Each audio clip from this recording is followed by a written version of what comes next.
So Pontus, it's really nice to have you with us today. Thank you so much for doing this. There's a really interesting topic today, which is basically M&As in the industry, and will the iGaming industry consolidate to only a few players, only a few big players? That's the topic today. But I would like to ask you first, Pontus. You just released your quarterly report here the other day, yesterday. You showed all-time high profits for Q2. How good does it feel to be Pontus Lindwall today? Yeah, it feels really good. The second quarter was really strong. And, when we entered into the quarter, as we communicated the first quarter, which was in April, we didn't have much visibility about how the second quarter was going to play out. There was this total corona crisis and nobody knew anything. And all the sports leagues were shutting down. And we lost more or less all the revenues, not really, but 70–80% of the sports revenues, more or less in 1 week. So that was a strange situation. And, being in that position in April and trying to have an idea about the second quarter was really hard. So soon then, the whole quarter turned out really well. Yeah, I'm happy to hear that. And I also noticed in the quarterly report that the trend so far for Q3 is also a massive growth compared to last year. Yeah, it's really strong. So that was nice. And it's been a strange time, of course, that during this period of the second quarter, and still we are working all from home. We're like 1,800 people, and I would say the vast majority is working from home. And it's amazing to see how well it goes and how well people perform, even though we don't have the daily meet at the coffee machine. So it's a different situation. It's a very interesting situation at the moment, obviously, because it seems like this is driving culture forward in many ways. And like you mentioned, it's kind of been proven in a way that working remotely is now not something that necessarily have to decrease your output as an employee. So the question is, how this will shape organizations in the future? Yeah, I think sure that this pandemic will not only for our industry, but also for other industries, leave some traces, because now companies has been forced to try new ways of working. They have been forced to do, business with counterparties without meeting in person, like through the digital media like this. And this has created a new way of working, which I think that companies will kind of keep at least a bit of, to save money, to save people from traveling that much. So it's definitely going to be, like the before Corona and after Corona times, I think. Yes, BC, as they call it now, before Corona. Yeah. Okay, let's jump into the topic, Pontus, of consolidation of the industry. I would like to start to ask you, actually, what are some of your most favorite acquisitions within the iGaming industry? What were the best acquisitions that you have seen throughout the years? I mean, you come from a very long background, all the way since 1997, I believe, when you jumped on board Betsson, so you have seen a lot, obviously. So tell me a little bit on the acquisitions that you think are the biggest game changers, let's say. I mean, we have seen big M&A activities in the industry where we have not been part, that definitely has formed some of the bigger players. And of course, these are big transactions, and they are impressive in a way that there are big organizations, sometimes with quite different cultures, that has been merged together. And, they have dealt with that.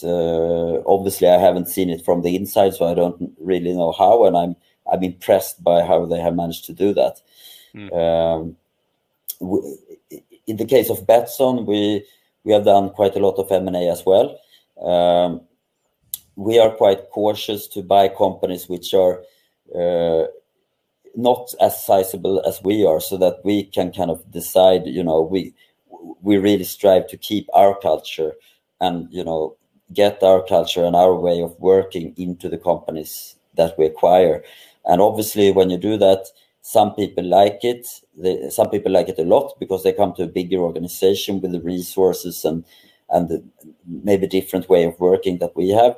And some people don't like it because they kind of prefer the more smaller environments, maybe more entrepreneurial environment, which we don't hope, because we try to be entrepreneurial despite the fact that we are close to 2,000 people.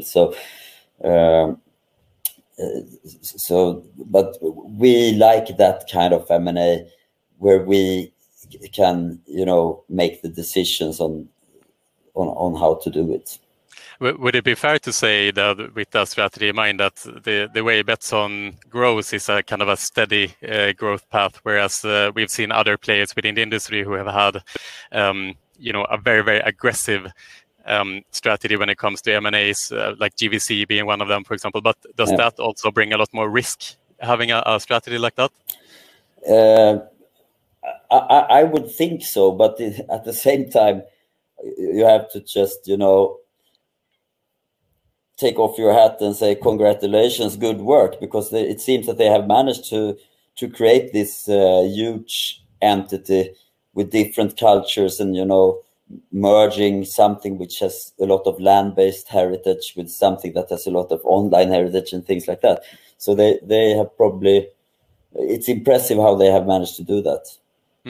Yeah, it's interesting. I mean, you hear often about the winners in these situations, the ones that have managed to consolidate into something big. But perhaps when someone takes a big bet and they don't make it, these are the organizations who are maybe left out in the conversation sometimes. But nonetheless, it seems that GVC has done an incredible job, like you mentioned. Yeah. I have a question for you then, Pontus. In regards to, we are seeing some really big movements in the market lately, obviously Evolution Gaming and NetEnt being one of them. I would like to start off on that note, asking you, I mean, you have vested interest in NetEnt, of course, and I would like to hear your analysis of Evolution Gaming's bid to acquire NetEnt. What are your thoughts on this move? Yeah, I think first of all, I think Evolution is a fantastic company, and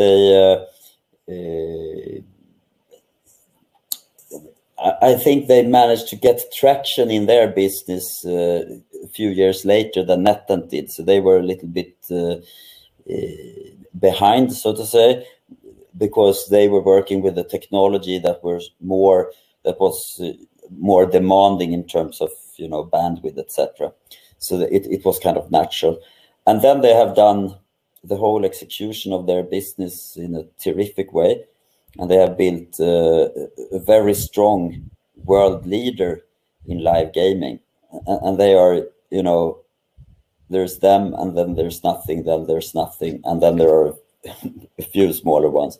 So they have done it with great success. And now they, of course, we know that they have been looking into RNG, random number generator games as well for a very long time, and they have scouted different companies. And we have understood that they've had their eyes on NetEnt sometimes. And I think with the deal now coming through and the bid that they made, I think they are creating a really nice company. It's like, a definite world leader in digital gaming suppliers. So there's a lot of rationale in doing that. Yeah, it seems like it makes sense from that perspective. Another, from what it seems like from the outside, is another perspective in this acquisition is that both organizations have their eyes on the US market. And this leads me to my other question, which is on the US market, where all eyes are kind of on the US at the moment. How do you enter that market? And it's obviously a very difficult market to penetrate in terms of resources and things like this. So do you think, Pontus, that a lot of the consolidation and M&As that we've seen lately and that perhaps we will see in the future is partly driven by the future opportunities in the US market? Possibly it has, put some extra fire to the M&A activities. But I think we can say to go into the US, it's not something that you do unless you have some, you know, muscles and some firepower. So for that reason, I think you can see that out of the European operators, it's the larger ones that kind of goes to the US, not many of the smaller ones. And yeah, for that reason, I think it can have put some extra fire to the M&A activity in Europe.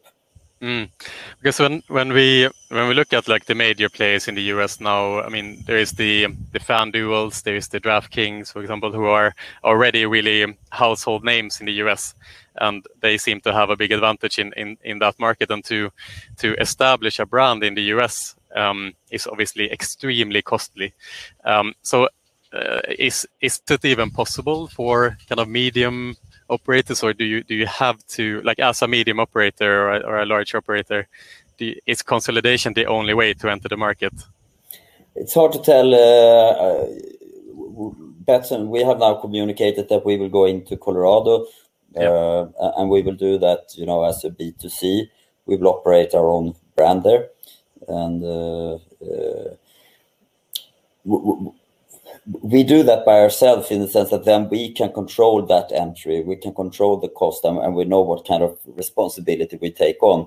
And we hope that we will be able to showcase what we can do there, and what we can do with our sportsbook. And I think it's like there is a demand always for different products, different suppliers. So I think we have a nice fit into the market.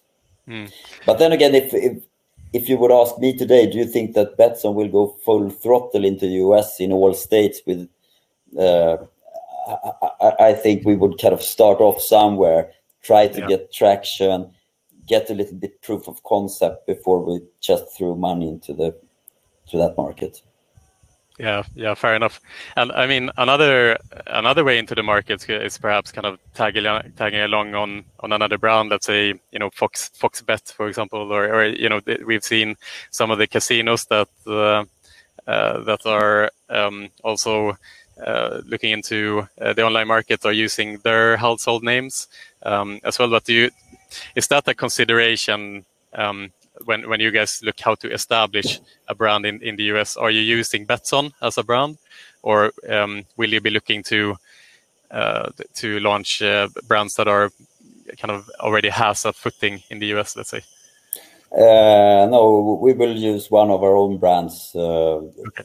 And you know, I think sometimes people overestimate the value of going with a known brand, and we have seen that in other areas of, you know, e-commerce and e-banking. It's not the traditional big banks that has been successful in e-banking. It's the new banks that has brands that nobody knew about, and it's the same with e-commerce actually. That the big major chains, they don't have the same traction as the new ones who are more professional on the e-commerce. So I'm not too nervous about that fact of the brand itself. It's rather, if you have a really good service and you get traction in the market and people start to talk about what you deliver and how good you are as a consumer product, then you get traction with the new brand as well. Okay, fair enough. Just the last question on the US market as well, because if I understand correctly, you are attacking that market both from B2C and B2B with your proprietary sportsbook. Is that correct? Is that something you want to elaborate on a little bit? Yes, that's what we want to do, really.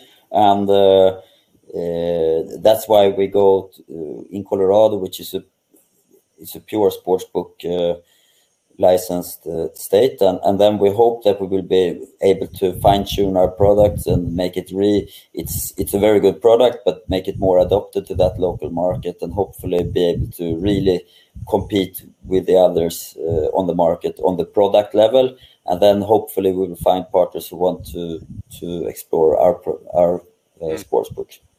Okay, fair enough.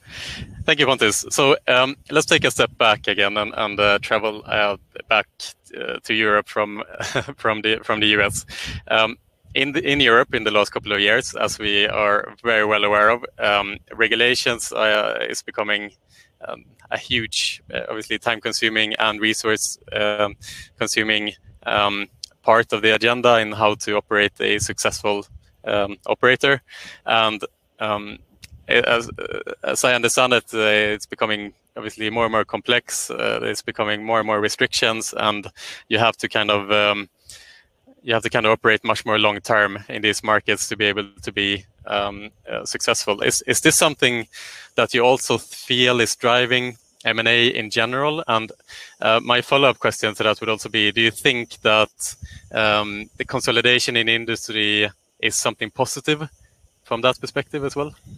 Yeah, I'm sure the fact that regulators are moving forward, so to say, in different steps in different jurisdictions, that's definitely pushing on M&A, because I talk to companies and they say that we are too small to handle this situation. It's too complex, and it takes too much of our profitability away. So that's driving on. Then again, I don't think that all regulators in Europe are doing exactly the right thing for the time being. I think they're not, working towards a functional market in the way that they implement too much hassles and issues, which makes it so hard for us to operate, so that it creates an advantage for non-licensed operators or not locally licensed operators, and that cannot be in the long-term interest of regulation. So, but definitely this more complicated situation that we experience now that will push for further M&A. Yeah, and I mean, because of this, because of the environment that we are in and that we are heading towards, like you were saying, Pontus, Sweden is obviously becoming very stringent, and maybe because of that, it's what we are now seeing in the UK, for example, where the regulator is also pushing for similar restrictions. We've seen other markets, closing down completely, making it, like you're saying, very tough to operate, and it's kind of opening the door for the black market operators. Is this a concern of yours as you go into the future? Because like you're saying, it doesn't seem to be that the regulator, on instructions by the politicians, are taking the best decisions for the players necessarily. The political decisions aren't necessarily being driven by what is best for the regulation. Is this a concern of yours? It's a short-term concern, because it drives the market in the wrong direction for the time being. But I'm positive that regulators and politicians at the end will kind of grasp the situation, understand what's going on, and then they will have to change the direction on where they're going, because otherwise they will not have much gaming activities to regulate soon. No, that's fair enough. And a final question for you, Pontus. We are just a minute before 4, so we'll end this on a high note. Can you draw any parallels to the trends that you see in the iGaming industry from an M&A perspective with other industries that are perhaps further ahead? What would be your if you look into the crystal ball, how do you see this playing out from an M&A perspective? Yeah, I think definitely, because we talked about, will there be just a few big companies, etc., at the end? And I don't think so. I think there will be big companies that have a global agenda and that has quite good coverage with many markets. But in every country, you have your local needs, your local feel, and your local demands. And I think there will always be local suppliers who are very, very good on the local side. So I think that goes for not only for the gaming industry, but for most industries. So I think there still will be room for smaller operators, but then on a more local, on the local level. Yeah. Interesting. Maybe like you'll have McDonald's all over the world, but then you also have Max, which is a Swedish hamburger chain in the local market, for example. Yeah, interesting. Okay, we'll close it on a high note with McDonald's and Max today, because now I'm getting hungry just talking about this myself. Pontus, thank you so much for taking the time today and coming on. I really appreciate it. We really appreciate it. Like give me next anytime you want to come back, you're more than welcome. Thank you. And you know what they say in Sweden when you go fishing? You say skitfiske. That means bad fishing, but that means that you're going to be lucky. So I say skitfiske to you now. Yeah. Okay. Thank you so much. I appreciate that, Pontus. Thank you.